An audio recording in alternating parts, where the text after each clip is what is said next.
everyone. I want to welcome you to another episode of Flow Presents. For the last couple weeks, we have been talking about politics, to vote or not, politics and pop culture. And today we're going to wrap up this series with politics and education. We have five panelists joining us today, so I'm just going to take a minute and ask them to introduce themselves. I'll start with Landy. Hi, good evening, everyone. I am Landy Jackson James. I am a member of the Restoration Praise Center Church here in Bowie, Maryland. I am the owner and founder of the DNA Awesome STEM Club. It's a K-12 STEM enrichment after-school program. And I am the mother of three children who I have enjoyed the pleasure of facilitating their educational pursuits all of their lives to this point. Nice to meet you all. All right, thank you. Rob. Hey everybody, Rob Harris here, member of Metro SDA and also proud member of the F.L.O.W team, a small group. I also am a counselor, I'm licensed practice counselor in the DMV, particularly in Washington, D.C., and I counsel in a charter school. So yeah, excited to be here and chop it up with you guys about this. Thanks. Jeremy? Hello, everyone. My name is Jeremy John, a member of the Metropolitan Seventh-day Adventist Church, also a member of the Metropolitan Media Ministry, which is the media team for the church. Also a father and a podcaster. If you like sports and pop culture, I'm the host of the Sports Reality Podcast. Hey, Gabriel? Hello, Gabriel Madrid. It's nice to meet all of you. I am actually the new. I've only been in this position for about 5 weeks now. So the new Associate Superintendent of Schools for the Potomac Conference. I'm in charge of the 8 Northern District schools, which are found in the DMV and Northern Virginia areas. I'm married. I have 3 children. My oldest is graduating from high school this year, which is crazy. And also, I'm a member of a podcast team, and the podcast is called Boymanship. Great, thanks. And Kimberly? Good evening, everyone. My name is Kimberly. I am a social studies high school teacher in the South Bronx at an alternative high school. My students are overaged, undercredited. I am a member of the Bethel Seventh-day Adventist Church in Brooklyn, New York. And recently I was promoted to a lead teacher position. So I not only teach students, but I also help to coach teachers. Nice. And I am Simone. I'm a member of the F.L.O.W team, and I will be the moderator for this wonderful group. I'm also a high school teacher, high school ELA teacher. Turns out Kimberly and I are just around the corner from each other. So yeah, let's get right down to it. Again, thank you for being here. My first question for you is, what constitutes a quality education, in your opinion? Don't everyone talk at once. I believe quality education is any sort of information or tools that will prepare you for either the next level or eventually adulthood, how to survive in the world with basic tools, but also basic knowledge for, whatever profession that you provide, that you want to get into. So I think that's what quality education is getting the appropriate amount of information and tools to basically become a better adult in society. Okay. So tools that you need. Anyone else? I see, Gabriel, I see So, you taking yourself off mute. yes, I did. All right. So I agree with that. I think that it also, education is about helping students or helping people become valuable citizens within their community. So I think that individuals, we're trying to educate somebody, we're trying to help them understand what it takes to bring value to their community, to be a positive impact on the world, to have determination. So it goes far beyond just the academics, but has to do with how we're going to give back to those around us.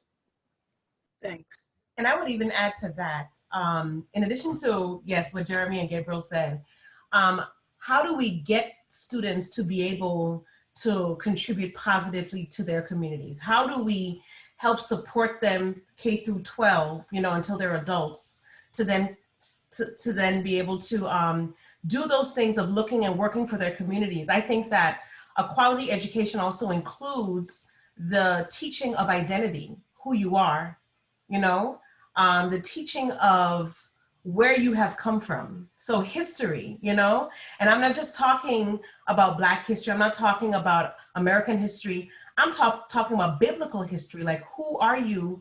What were you created to be? And I think that we need to reinforce that from young ages, so that children know that without a shadow of a doubt, they are expected to be great because they were created from an excellent creator, right? I think that's a huge part of it, because then once you lay that foundationally for a child, then when you start layering the academics on top of it, they now have a mindset of applying excellence to that. And so quality education, like Gabriel said, I believe, it's not just the academics, it's the how can we now function in society, right? And how we now function in society is by knowing what I bring to society. So I have to know who I am. Okay, so I like that. I may challenge an aspect of that because I think you used the word teaching of identity, and I think as a counselor, I would say the guidance into development of identity. So that's the one thing I would caveat. So for me, quality education is at the root of it, the development of a critical thinker and a whole being, which is something I'm learning and developing even more so now, because I think we have a lot of incomplete persons graduating from schools and then forced to navigate a world that's difficult for them because they didn't receive quality education.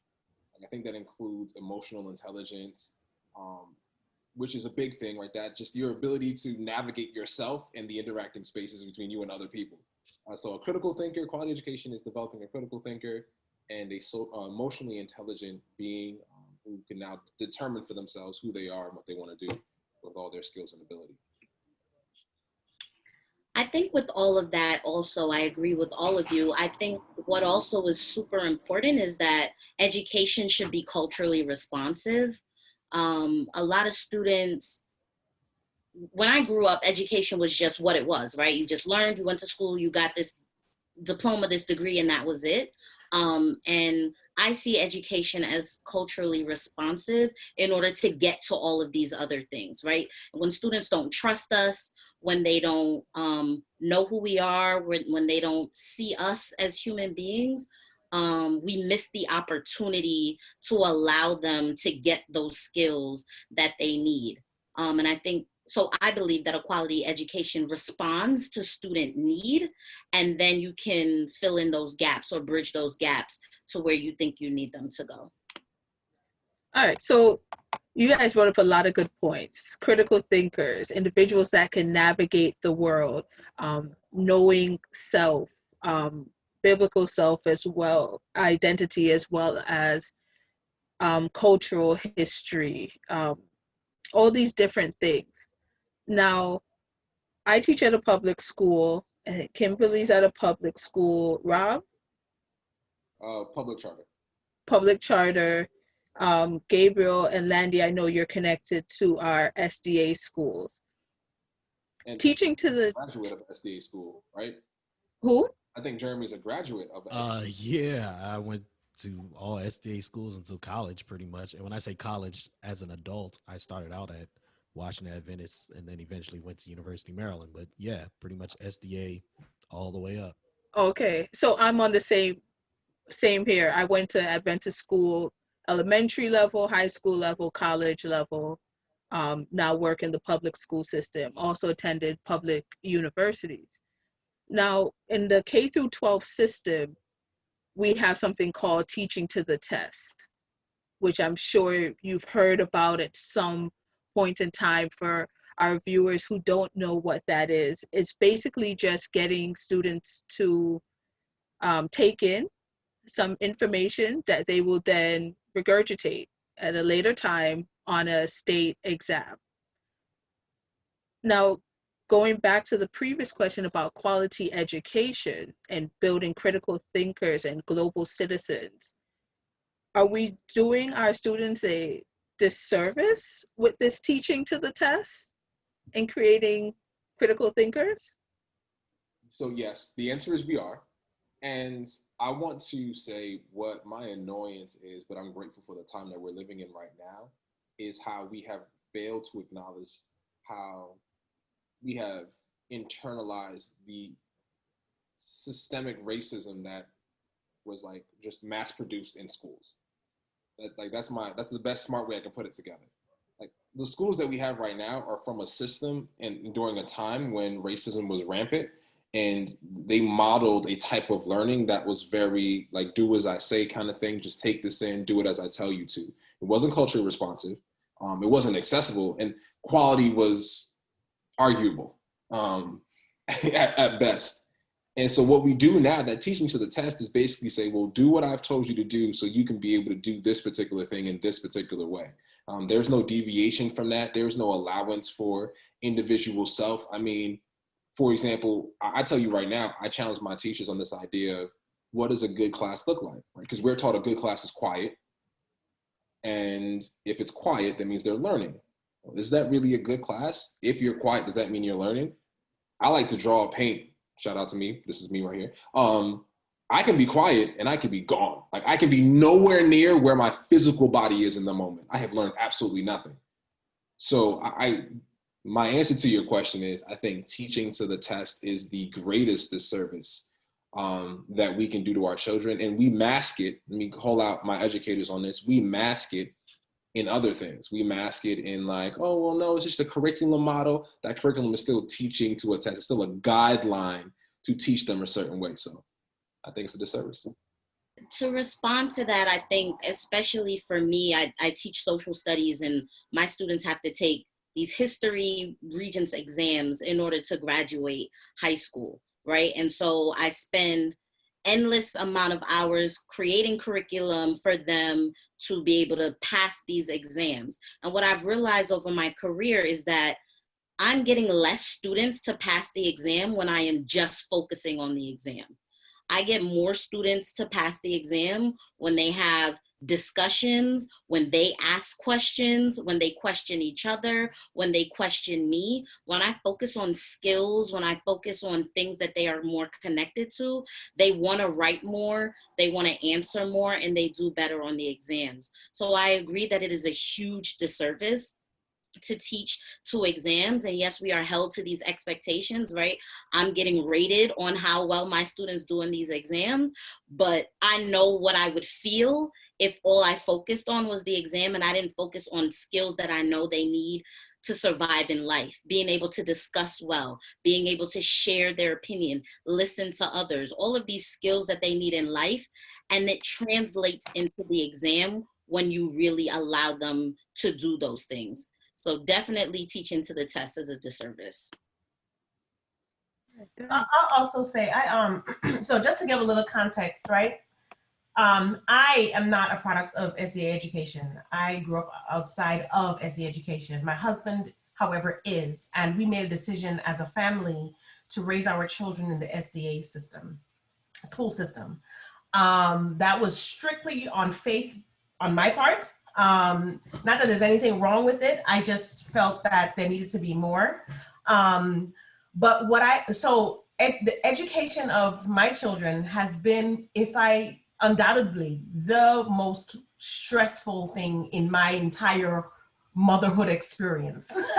It really, really, truly has. Wow. And did someone say why or wow? No, I said wow, like that's wow. No, really, truly. I mean, outside of getting snatched off the streets, like that has been like the greatest stress. And I can go into why that is, but I have experienced where they have been directed to just answer the question. So I will give you a key. I will give you and you just answer, fill in the blank and answer. And what I've had to do is tell them, no, you bring your textbooks home. Yeah, you're gonna fill that in and you're gonna give them what they want.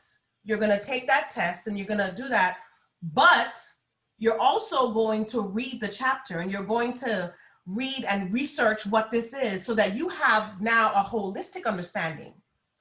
So regardless of what test is in front of you, if you have a true understanding, you can answer the questions, but you actually have a fuller understanding because you're not just studying to answer a question.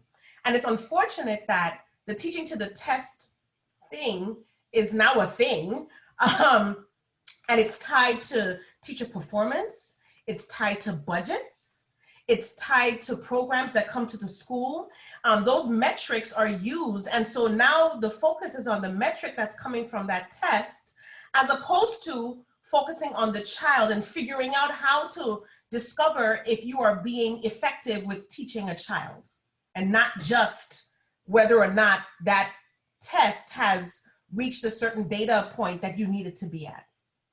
That's a good point that you bring up, and it goes back to what Kimberly talked about, where some teachers, because not all schools are like this, some teachers have their hands are tied because their rating and eventually their salary and their jobs are dependent on the passing scores of their students. And there is a certain sector of schools that tend to put a lot more weight on that, where basically teachers don't know if they're going to have a job from year to year, dependent on whether or not the students do well on these exams. Yeah, so So you had.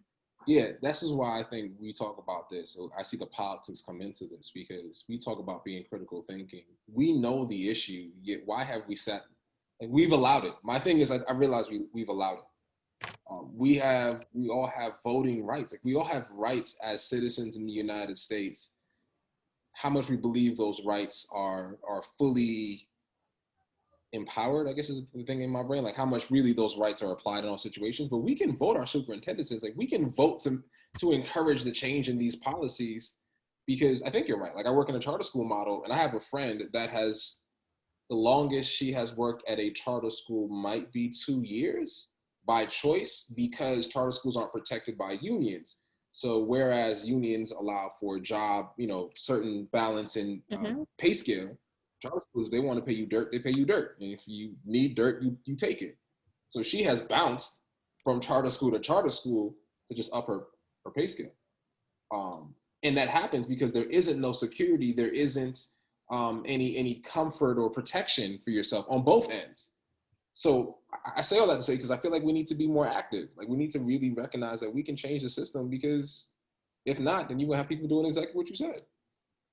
I just would like to say, I mean, since I'm currently now in the Adventist system. So I mean, I taught when I first came into education, I taught at a public school, but my last 14 years now have been in Adventist education.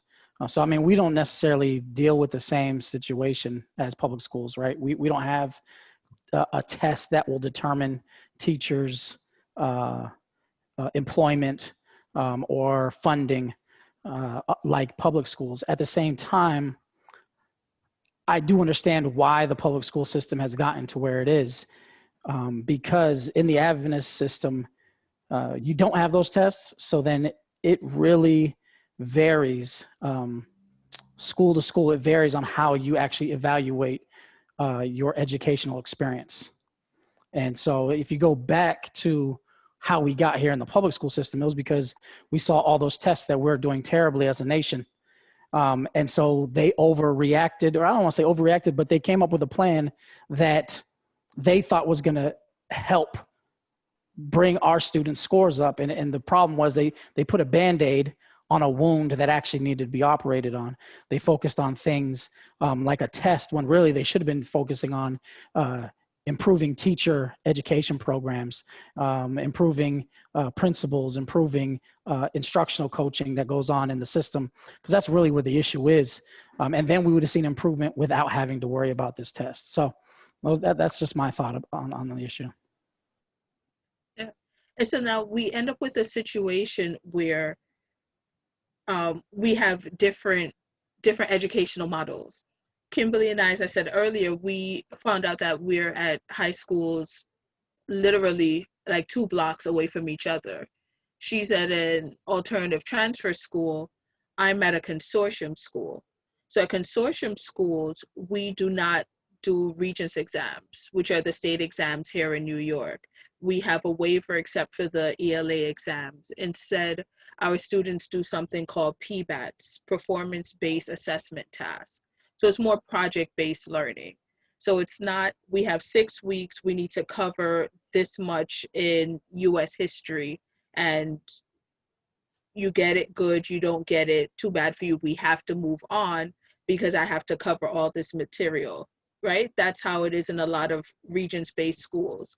In our school, it's, look, we have all this material to cover, and it may take us 8 weeks, but it's okay because we need to make sure you get that information.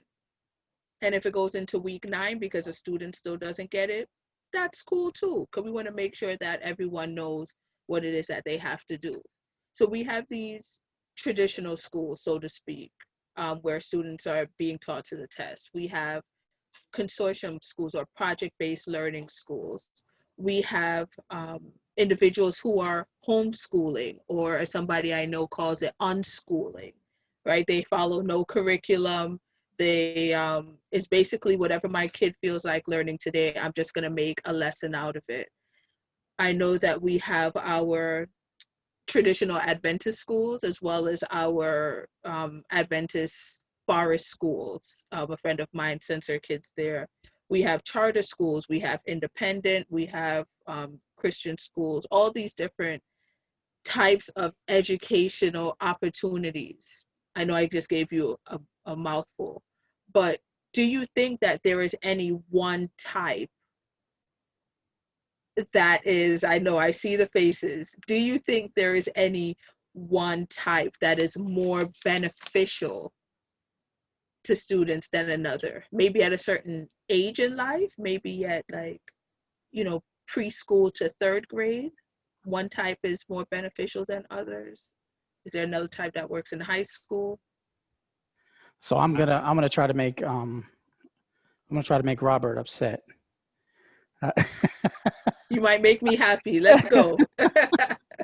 All right, so I'm going to talk, like, we have to look at it in it, like, kind of generalizing, because I know that there are excellent public schools, there's middling public schools, and there's terrible public schools.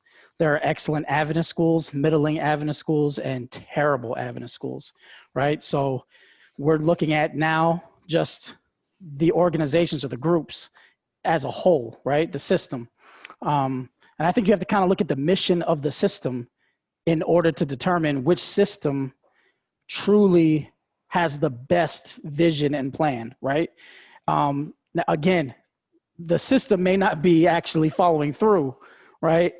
But when we're looking at the vision, which system has the best vision and mission? And we know that public schools are there in order to create workforce. I mean, that's the mission of public schools, and it's a good mission, but that is why public schools were invented.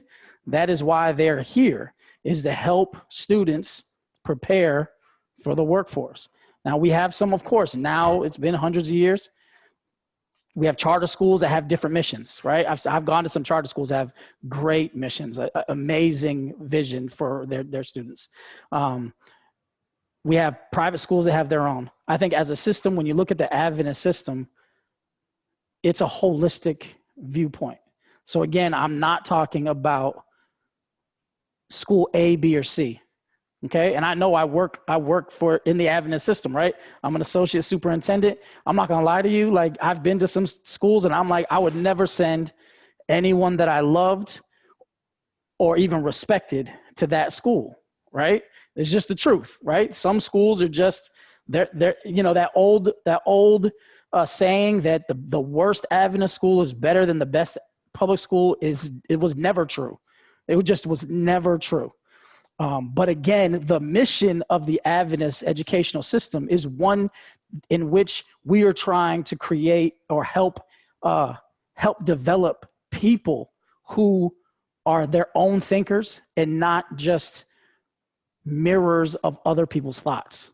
I mean, that is actually the mission. The mission is to help develop Adventist young people, Christian young people who want to go out and change the world for Christ. So I think when you look at the mission, there really is no argument on which system has the best mission. Whether we actually implement it is another thing. Jeremy, I know you wanted to jump in. Yeah, my personal opinion is I think the system should the best system depends on the student and whatever their situation is. And that situation could be economics, it could be family background, demographics, things like that. So that's what I believe. That's a simple answer. I can, like I said, I went to SDA private schools, well, SDA schools my entire life. And I can tell you, you know, all the good things that came out of it, but I can also tell you some of the disadvantages of being only in an SDA school. And one of them is maybe like social awareness, socially competent, not being self-absorbed, because in the SDA circle, you could be so self-absorbed with what's going on. And then you go on the workplace and it's like, hold on, there's a whole nother world and you can't adapt. And also, part of it is maybe not being prepared to even be a good Christian. Like sometimes, and I've heard this from people that I know, they're like, well, I go to SDA schools. I'm now going to work in the SDA system, but then now you have to actually go outside the system. And it's like, I'm not even confident about myself and where I stand. Like, am I, stuff like that. So that's one of the issues. But like I said, real quick, I think the system that works best is all based on each student and situation. There's, like Gabriel said, there's great public schools, there's great parochial schools, there's great charter schools. But I know we may get into it later, but maybe how politics comes into why some schools are better than others. We may get into that later, and I have more on that. So I wanted to speak on 2 points, and I guess we may come to this too, like you were saying, Jeremy. But Rob brought up this idea of, like, we do have a voice, right? We can make some of these changes. But I think in my conversations with teachers is that there are a lot of teachers who would like to do classroom work and also want to do public policy, and they're pulled in those both directions, right? And so I want to be a good classroom teacher. I want to support my kids. I want to make that difference. But I know there are bigger systems at play that I want to change, but I can't. We already work over 12 hours a day, teaching, grading, doing all this stuff. How can I also do public policy and make those changes? So it makes it very, very difficult for teachers. And the other thing about what I believe would be a quality education, again, I believe that whatever school is culturally responsive is going to be the best school, right? So public school, Adventist school, charter school, if you are not responding to the needs of the students, the needs of the community, the needs of the family, you're just doing the work that public schools were created to do from the beginning. You're not making the changes that you really want to see. And it's whole child, right? A lot of the issues that my students face are not that they don't want to go to school, right? Many of them dropped out of school and came back to school for many different reasons. And a lot of it is they had to work because there's nobody else in the house can work. So they have to go work, or they had a child, or all these other things that come into play for why education didn't work for them. And I think that the best education, the best school, is one that is responsive to the whole child, including the community that they come from. That's a good point. I wanted to respond to Gabriel because I am getting there. I'm not angry yet because I'm actually going to shock you. I think to your point and how you said it, I would agree. On paper, I think Adventist schools would be the best type of school on paper. And that is actually based on, just like Landy, because I'm a product of public school all the way through. I think I did our church school in New York for like a year. And then after that, it was all public school. But my wife, on the other hand, also did private school, SDA schools throughout, except for her master's program. I say that groundwork because my issue is I think all of these different types of schools have a hole that is grounded in what Kimberly says. So I don't want to regurgitate that, but highlight that my particular issue is that we do not consider all of it as one. We do take parts, and particularly with the Adventist school, which I do love, which I want to make clear, I think is the most beneficial type of school on paper. If it lives up to what it believes it should be, I think regardless of age, Simone, to your question, it is the best school. Unfortunately, I do believe it is caught up in its own trap, so I'm gonna be controversial here, where public schools produce workers, Adventist school produce Adventists.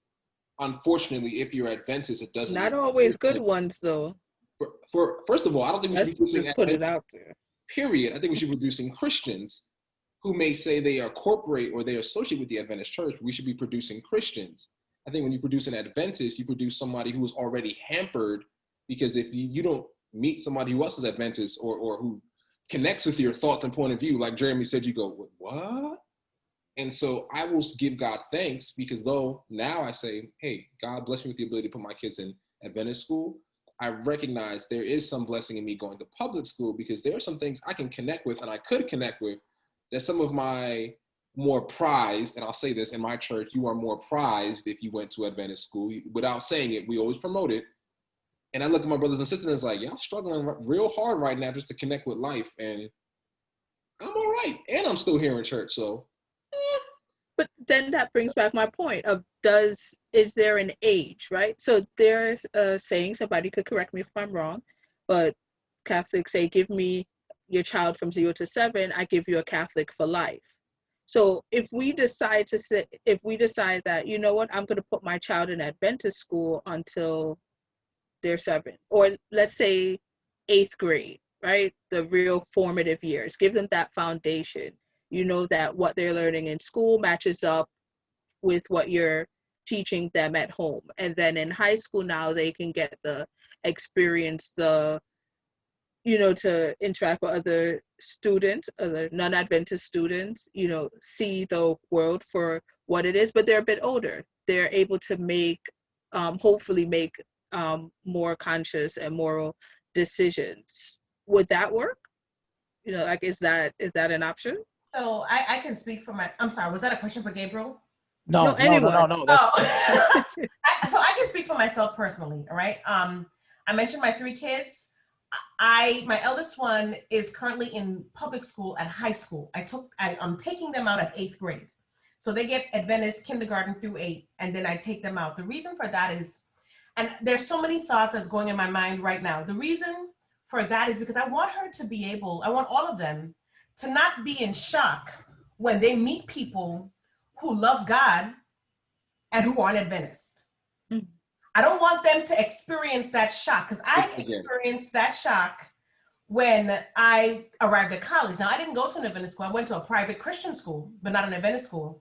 But I was very much in the church growing up as a West Indian, right? And so the environment there is something totally different. And when I get to college now and I meet my college roommate who is Baptist, and she has a relationship with Christ, just a relationship, and every morning she up speaking to him because she just wants to, right? It's not a checkbox that, okay, I'm turning off the TV on Friday night, I'm doing, it's not a checkbox, it's a way of life. And so when it comes to education for my kids, I place them in a different environment to now test them while they're still in my house, while we can now sit over family worship and talk about what you experienced today, or the young man that you met today who dressed like a girl. Let's talk about these things, so that when you now go to college and you hit things that aren't even a part of your bubble,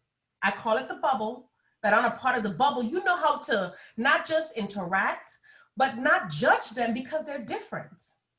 And so for me, yes, it is a hybrid approach. With the formative years, you give them foundationally what they need. And then for me as a parent, this doesn't have to work for everybody. For me as a parent, you then allow them to test and see who they are, learn who they are, learn their environment. In a public school, I put her in a public school system, and I was like, go ahead and fly, and let's see what happens. you know? And when I took her out, the backlash I got from our community, Mm. SDA community, that's a whole nother show by itself. But our purpose is to have children who can function and who are community minded and who don't think that everybody thinks like them or everyone is going to present like them, and still being able to function in that space. I would have to agree 1,000,000%. I didn't go to Adventist schools. None of my siblings and I went to Adventist schools, but everyone in my church, almost every person I grew up with went to an Adventist school. And I kind of felt jealous almost because they had these Christian friends that they went to school with that I didn't have that experience. But then it was like, okay, then we'd go places or we'd interact with people, and it was that shock, right? When they would go out or hang out with other people. And I think a hybrid approach would be the best approach. And I think oftentimes, and I'm not judging, but I think oftentimes what happens in Adventist churches that they continue this message of you're in the world, you're not of the world, right? And I get that. I get that we need to be in the world, not of the world, but you got to really be in it because we live in this world, and you have to be able to interact with other people and work with other people and see other people. You don't live in a Adventist home and go to Adventist everything all day, every day. You have to interact with other people. And so I think what my parents did well enough for me was that we went to public schools, but we still had the Adventist education in the home. And while that can't always happen, while you can't always have that hybrid, I think the best would be that hybrid, because we still have to live in this world. Our children still have to live in this world, and they still have to be able to operate in this world, being in it and just not of it. And if that's what we're going to preach, we really got to teach that and show what that actually means, because it makes it uncomfortable for a lot of my friends who went to Adventist schools their whole lives. They said that it was very hard for them to engage in the real world because they were sheltered so much from the world. So I'm not talking about I'm not talking about anybody like your friends' families when I say this, but but I think that what we're talking about is actually is not about Adventist education or public education. We're talking about how parents in a home expose their children to the world, right? So, I mean, Landy's talking. I mean, when I'm hearing Landy, I'm like, okay, Landy is exposing her children to the world. We're talking about the bubble, right? So she's not keeping them in a bubble, and she's doing it the way that she's doing it. And that's wonderful, right? I mean, I went to Adventist schools. I went to public schools. I actually left Adventist high school and went to a non-Adventist school for college, right? So I lived in a co-ed dorm. My RA was routinely drunk on the weekends, and she was a girl. All right. I used to have to walk over her to get to my room. Right. So, but I wasn't shocked. So I think I keep hearing this term of like being shocked when you go into the real world. I wasn't shocked because my mother, since I was a young boy, exposed me to the world. Right. So I agree that when we live in a complete bubble, when our house only is about Adventism, right? And our church is only about the church right here. And the school is only about this school. And so the only thing I ever see or ever hear or ever do is always connected to these core beliefs that I have from the Adventist church and my Adventist family. Then I'm not going to know how to interact with the real or the world, right? But I don't necessarily think that's an Adventist education problem. I think that's an Adventist problem. I think that's a problem within the Adventist homes. I think it's an Adventist education problem to an extent, right? And as well as a home problem. So Gabriel, Landy, your type of parents that I would love to have your children, because you don't see teachers as babysitters. But let's be realistic. Both in Adventist system, public school system, that's the whole issue we're having right now. We're talking about politics and education, about whether or not schools are safe to open up. And parents are like, look, I'm tired of the snot monsters I gave birth to. It's Right. time they go to their September to June, August to May, babysitters, so I can get back to work. So parents aren't doing the work at home, and they're expecting teachers to pick up that slack. And in some schools, and I went to Adventist school, 8th grade, and then I went to public school. I didn't fly. I flopped. I was like, why there are two girls kissing in the, I need to go back to that bubble where my friends in school were also at church with me, choir practice, pathfinders, like the same 8 people going round and round. I eventually figured it out, but it's about, I think it has to do with the school as well, and what it is that they are, that they're teaching students. Go ahead, Rob. So I'm glad you said that, because I actually want to support my man Gabriel's thought, and why I go back to what he originally said. That's why I believe the Adventist model could be the best if it lives up to its title. Because I think what happened for both of you through your parents was culturally responsive. They recognized what was lacking in those particular models and compensated accordingly. But if we were to have that balance, then I think you could be in Adventist school and still have contact with the world and not feel overwhelmed. So this is why, like, I feel mad that I'm saying this right now, but I'll be honest, I'm gonna tell the truth and shame the devil. I really do believe in the Adventist model, but Simone, to this panel, like, there's too much politics. So I'm irritated that there's politics in our public schools. I guess I am doubly irritated at the politics in Adventist school, because it seems the mission for Adventist school, I'm gonna put it out there, I'm sorry, moderator, is insular. I feel like the Adventist school model is insular, which creates its own politics. We have not taken a global or community-based mission to our education.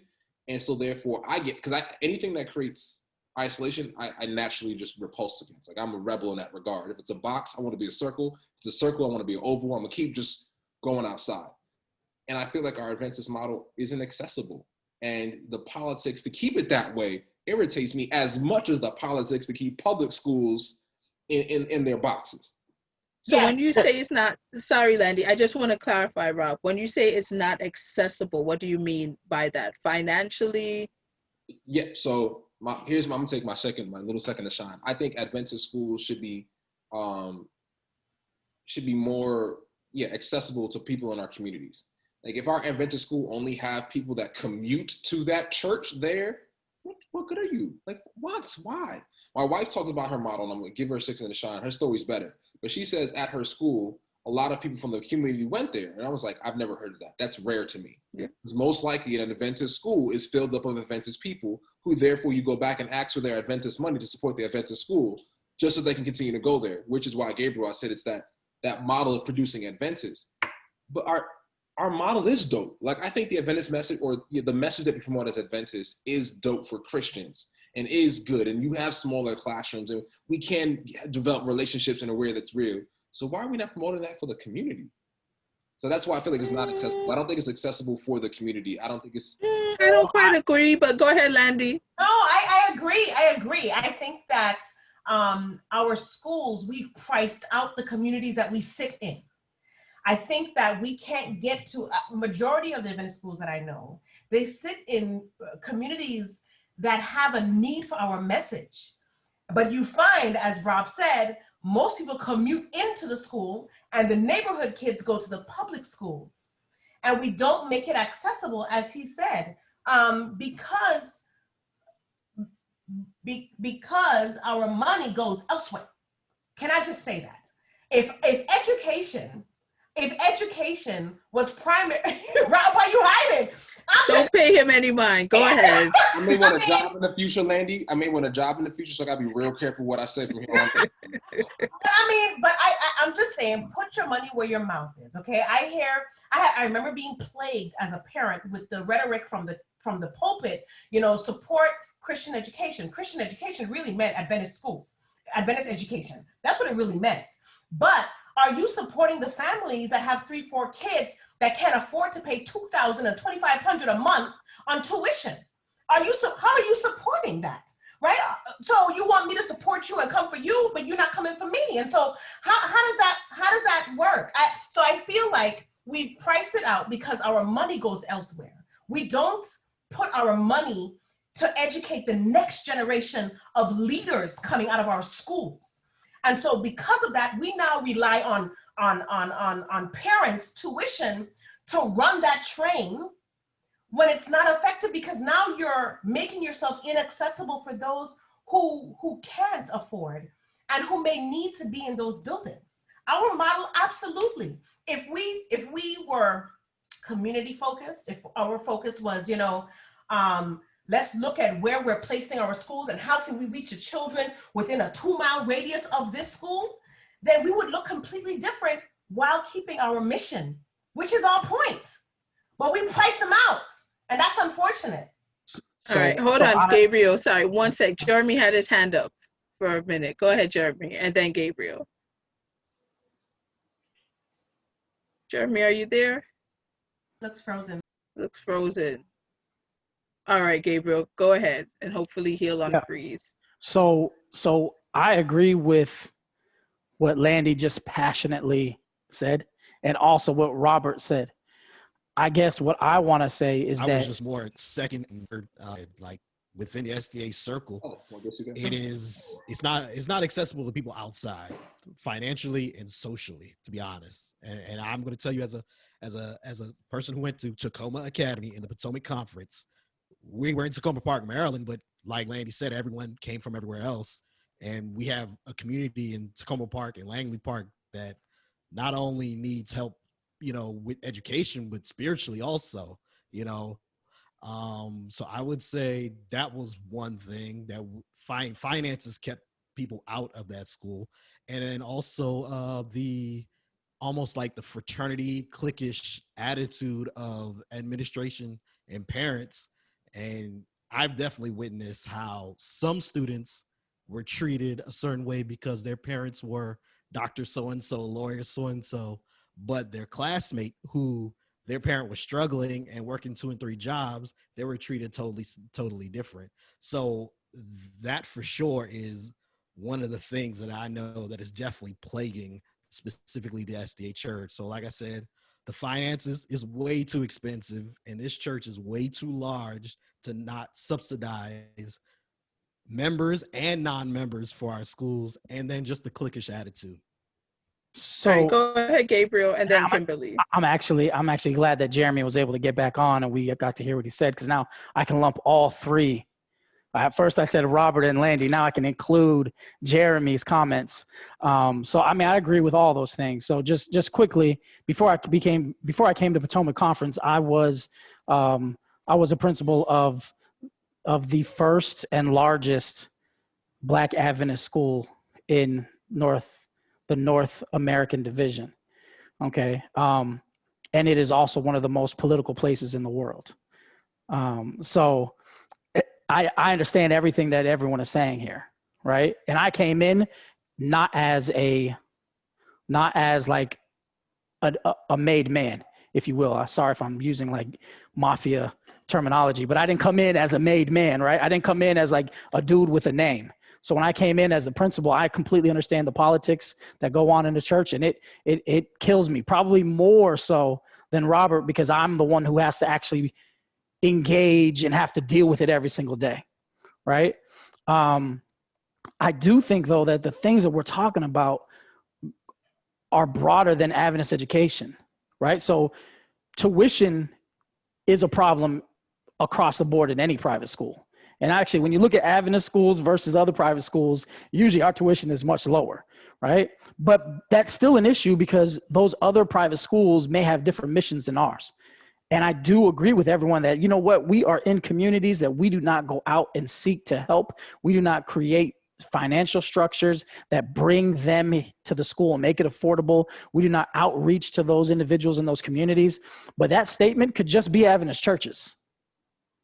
I mean, because that is the reality. Our Adventist churches are in communities that need help, And our Adventist churches, and again, I'm talking in generalities. I'm not talking about your specific church, wherever you are, right? But in generalities, the Adventist church does not affect its community that's right around it in that 2-mile radius. So everything that we just said is not just Adventist education, it's Adventism, which now I'm no longer the only practitioner. Like when we're talking about Adventist education, I'm the only practitioner. Now it falls on everyone here because we're all Adventists, we're all part of that problem. And if we fix it at the church level, it will trickle down to that education model, and we'll then finally see that mission that we believe in. You know, I mean, last thing I'll say is I actually know for sure, because I saw a study that was done when I was in California, that if every Adventist paid 10% tithe, Adventist education could be free. That's it, 10% tithe. If every Adventist paid 10% tithe, we would have enough money that we could actually subsidize Adventist education to where it is free. But again, it goes back to the organization that we're connected to, which is us. Kimberly. Yeah, so Gabriel kind of took a lot of the words out of my mouth, and it speaks to what happens in public schools as well, right? We see all these protests about defunding the police and funding public schools, right? These funds going to some places, but they're not going to the places that really need them. That's an issue in the public schools as well, right? There should not be an issue where a few weeks ago they were talking about laying off 9,000 teachers in New York, and now today I read an article they need to hire 2,000 teachers. So it doesn't add up, right? But I think to speak to this issue that it is an Adventism issue, right? It comes off very elitist, right? When I was in school, I didn't go to Adventist schools, but my friends who went to Adventist schools, the attitude was very elitist. And it's not, I didn't judge them and I didn't feel judged, but the attitude came off that way. And then in the community, it comes off that way, right? I went to a huge church, or I continue to go to a huge church in Brooklyn, in a very, a neighborhood that at one point was very poor, and now you know how Brooklyn is now. It's not the same anymore, but there are still people who live in those communities that need that message, and it's still very, this is our message, it doesn't belong to you. And it comes off so elitist, and it turns people off so much that when I talk to people, I'm like, yeah, I'm Adventist, and they're like, oh. And it's like you can't even invite, because you might be welcoming and you might want to bring people around, but if the entire attitude is elitist and this belongs to us, it's not the message to the world, it's just the message to us, and we keep it. And then we don't even keep it for us, we push out people who are us as well. Like, if I have 4 kids, I don't have kids, but if I have 4 kids, all 4 of my kids should be able to go to the Adventist school there, no problem. And not just some people's kids get to go and some people's kids get to go for free, and then my kid got to pay. Like, it's just very elitist. And again, I agree with Rob that on paper, it would be the epitome of education, but it is not in practice. Okay.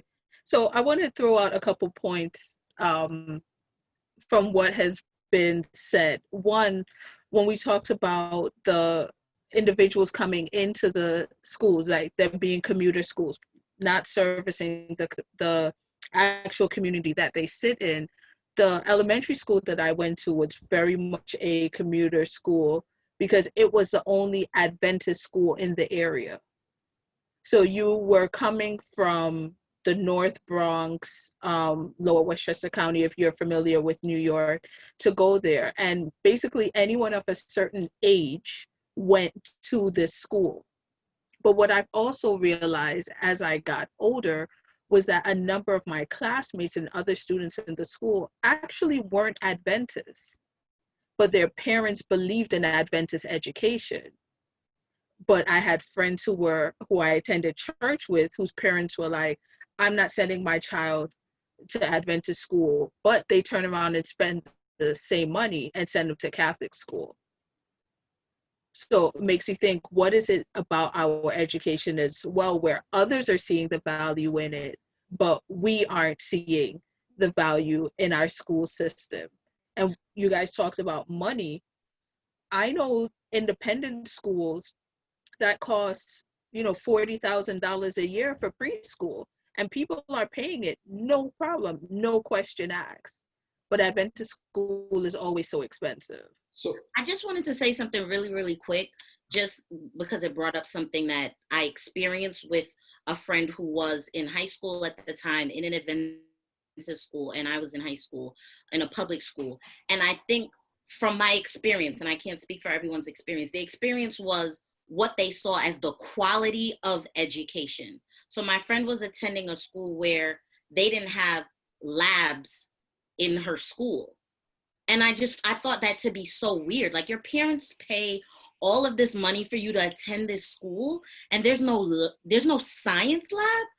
So I think a lot of it was, my father is an Adventist, my mother is. For him, it was like, I can't work all day and save my money to send you to the school, and you're not getting the education that I think you deserve. And I think that was the issue. And I can't speak for everyone else. I think that was the issue for me growing up.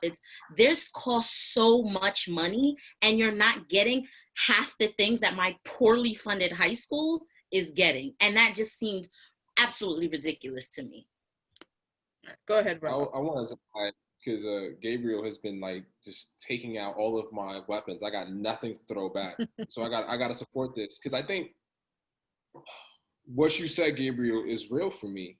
And I think Kim highlighted it. Our issue with Adventist education really boils down to Adventism, because I think the very thing that people kind of want to come to it for is also the thing that repels them.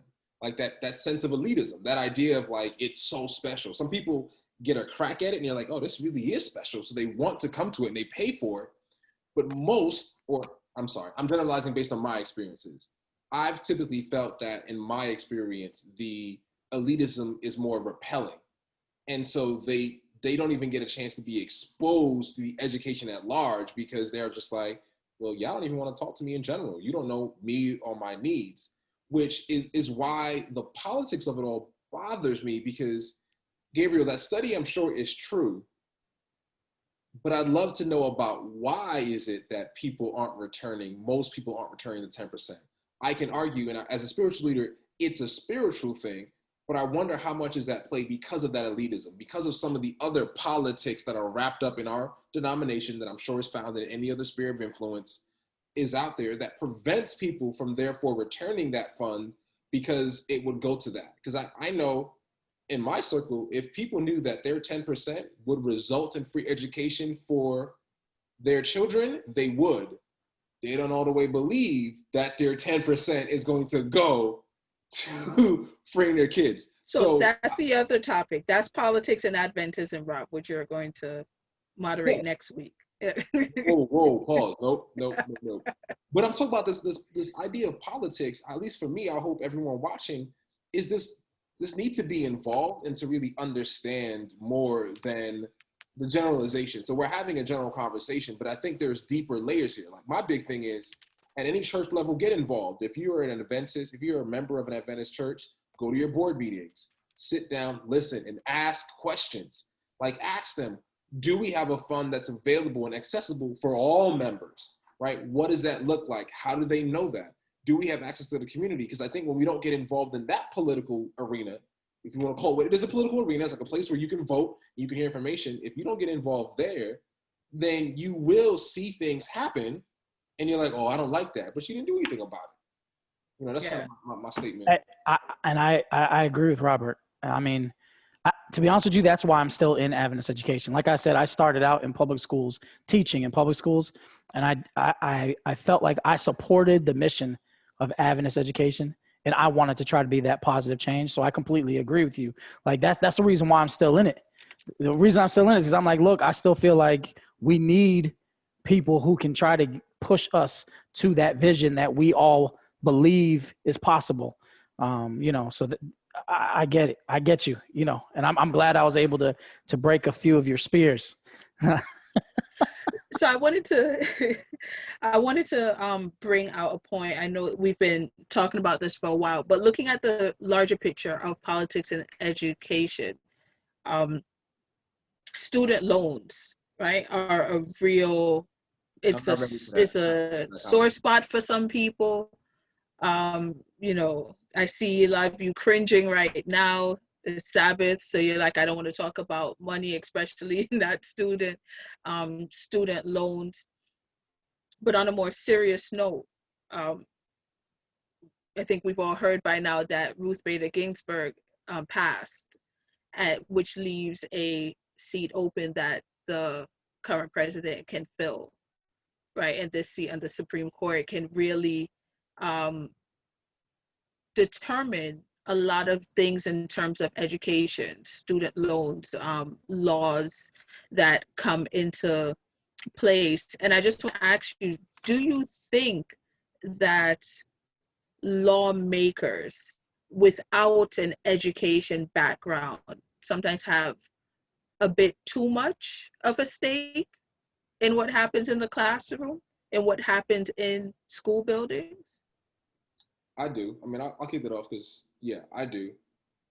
I think unfortunately that is a product of the system that someone's going to have to take it out. Because I remember Kimberly saying it. Even I've considered wanting to go into public policy, but that transition is hard. Like, let's just recognize the system is broken, right? And we're trying to really allow it to break so that we can build something new. But until then, there are things that are lost and sacrificed. So like right now, we recognize that because of how it is, we don't have access. We can't vote the way we like to, and we're recognizing that we need to do that more. Yada yada yada. Um, but in order for people to be there at those seats and those tables, they have to get involved at smaller levels. But it's difficult to get involved in smaller levels because you have local commitments that you have to adhere to because of the economic pressures. And so I am not Gabriel, you mentioned being a political science major at our personal things. Like I don't even pretend to know the knowledge, but I see enough to say, like, if I start pulling out all these threads, I don't know how far back we can go to try to adjust it. So Simone, to your point, the answer is yes, but how do we change that? So I'll ask anybody on this panel, the answer is yes.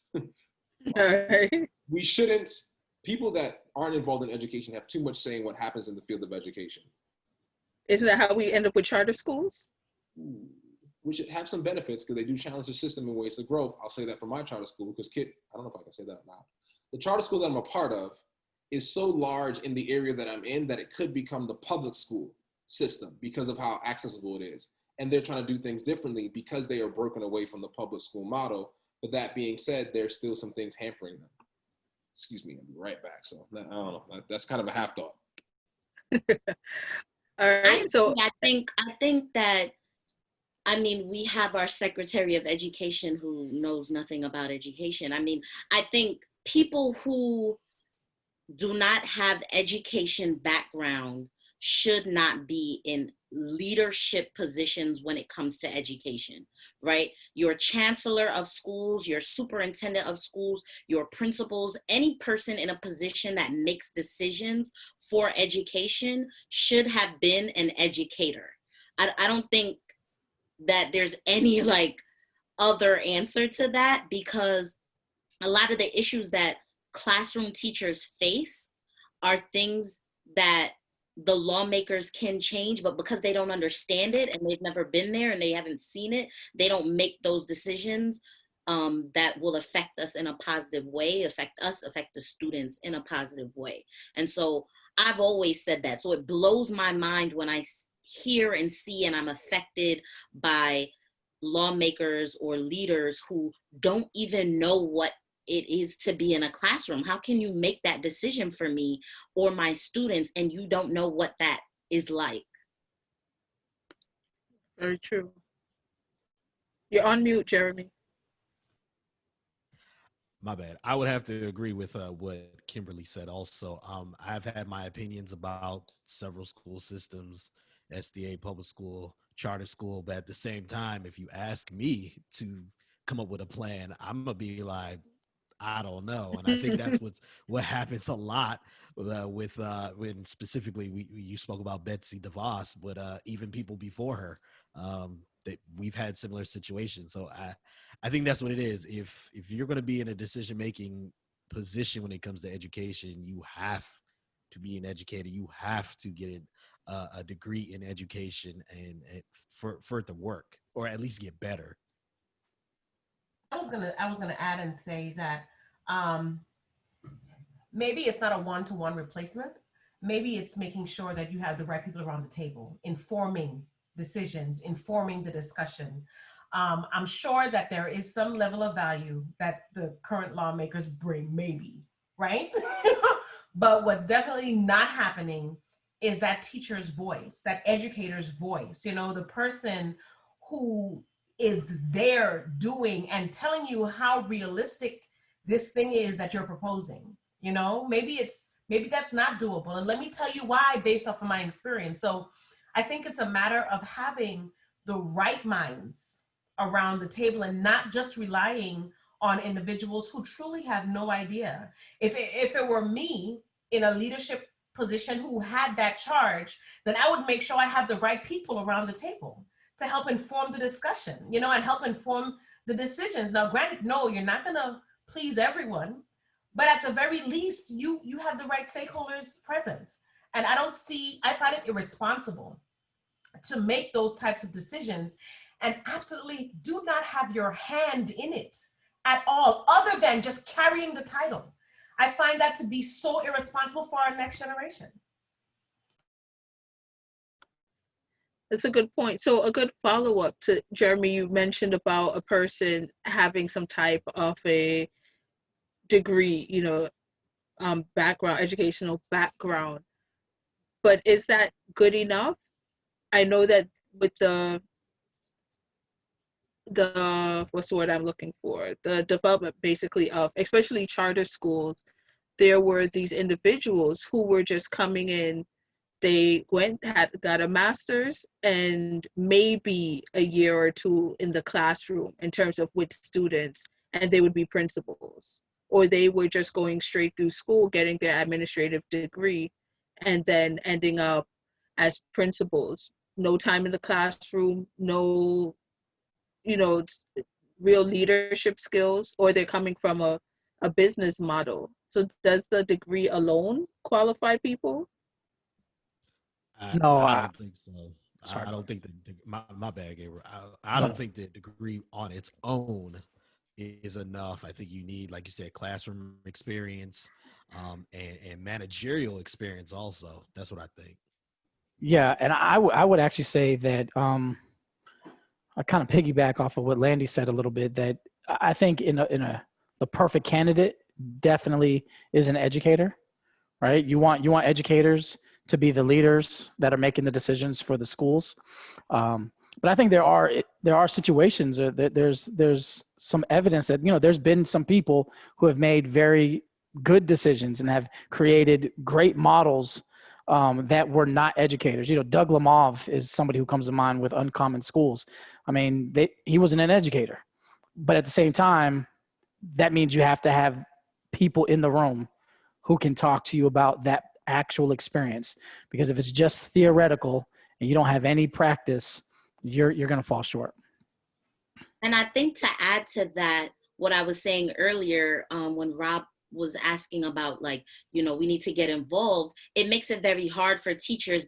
It's a lot of burden, right? You want to be in a classroom, but you also want to help outside of the classroom. Like, it's a lot. And so what Landy said about having all of these different people at the table is super important, right? Have parents at the table, have students at the table. Like, we often have these meetings about decisions and the kids have no say, right? Teachers, parents, students, community members, all of these people who have background in different things come into the table to make those decisions, I think are super important. Because while I know a lot about education, I don't know everything about the laws, right? So I need somebody at the table who can be like, yeah, that's cool, but you can't do this. This is illegal, or whatever. You know what I mean? And so the stakeholders have to be varied. It has to be a very varied table. So, Rob, that's a hand. Yeah, sorry about that. I actually, I heard what you said, and I disagreed with, or not disagreed. I don't think you need to have long years of experience. Now I'm gonna be radical on the other end. I think we have sometimes hampered ourselves by feeling you need to meet a certain criteria in order to excel or be innovative in a particular sphere of influence. Because I think if you are mindful now, like, and I think Landy and Kimberly just said it, you can surround yourself with people who know the things that you need to know. Like, good leadership sometimes isn't somebody who is knowledgeable in a particular area. They may just be skilled at drawing people who are knowledgeable in a particular area together and making sure they can work cohesively enough to meet a particular goal. And so it is finding that balance, though, that I think is the difficulty. Because there are some people that come fresh out of school with a master's and aren't ready to lead. But there are others who are, for whatever reason. This is why I want to re-emphasize, not necessarily explain, the importance of having the right people in hiring process. I was a part of our charter school that opened up their hiring process to include the parents, to include the teachers, to include the board members. And it was like this really open process. I even had a point in being a part of that to hopefully get the best candidate. Now, some people still will fall through, but the more you include stakeholders, the more eyes you have on a particular candidate, and the more people involved in the process with intention, not just to say everybody got to say, because you can't really trust everybody's intention.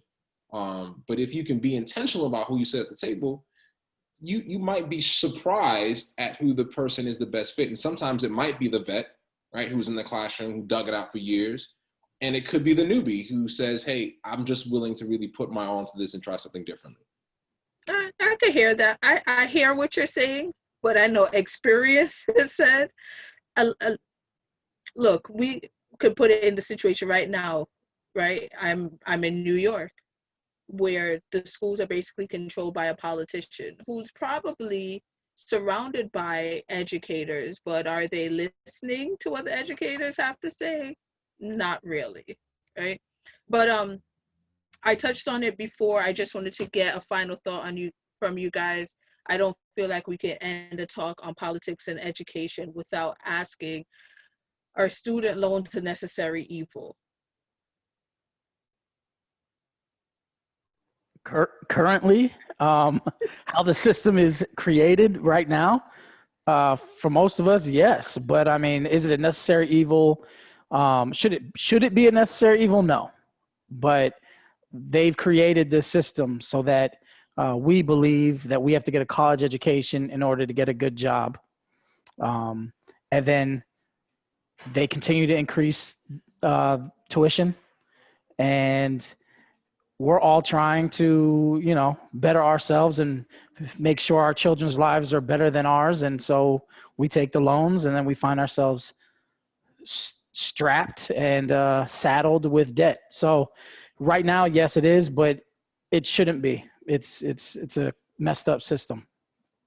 My take on student loans is, I guess, a little different only because I was blessed enough to not have any.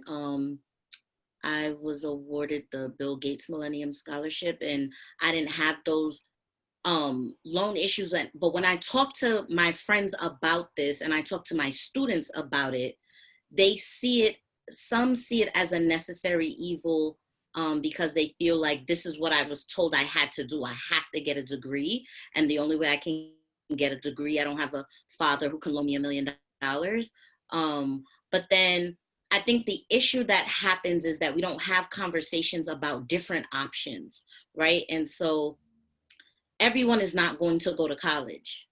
Everyone is not going to get a bachelor's degree or a master's degree or a PhD. And so what I think my school does really uniquely is navigating that with students on, well, I'm really good with my hands. I want to be a welder. And I go into this welding program. And after a few months, now I have this career and I have this hands-on skill that no one can ever take from me. And it costs me little to nothing. And so I think while it may be a necessary evil for those of us who want to do these things that require a degree, we have to realize that we all can't be, all have bachelor's degrees and master's degrees, there are jobs out there that are necessary for our world to function that do not require the degrees that cost $250,000 plus in debt that you will never pay off. So I think it's a little of both that, you know, school loans can be.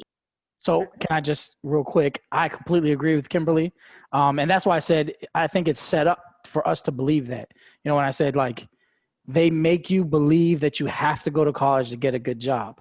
The reality is there's a lot of good jobs that you can go to a trade school, you can get a certificate, you know, there's a lot of options here, but the way they promote education is that you have to go to college. And now I'm just throw this back in there, especially within our circle, right? The little bubble that we're talking about, you have to go to college.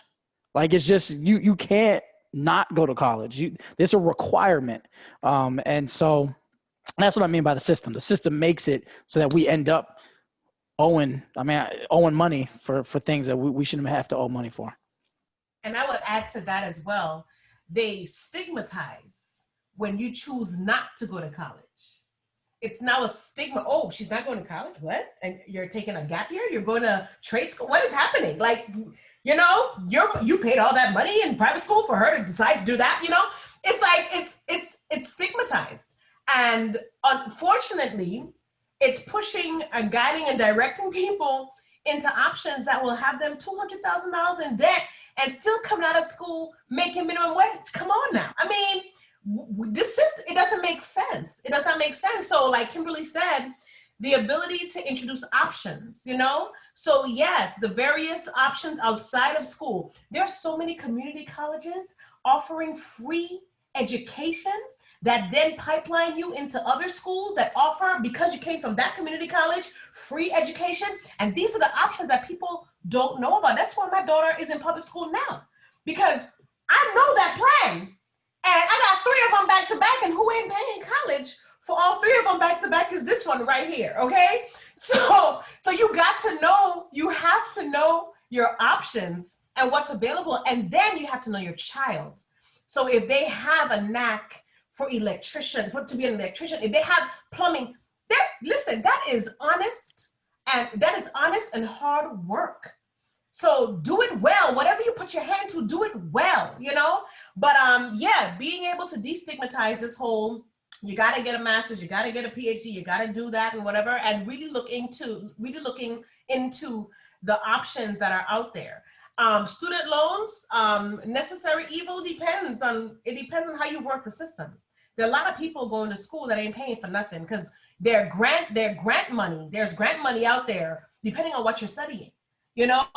And so people just need to know. It depends on how you want to skin that cat, but they're not a necessary evil. You just got to understand how the system works.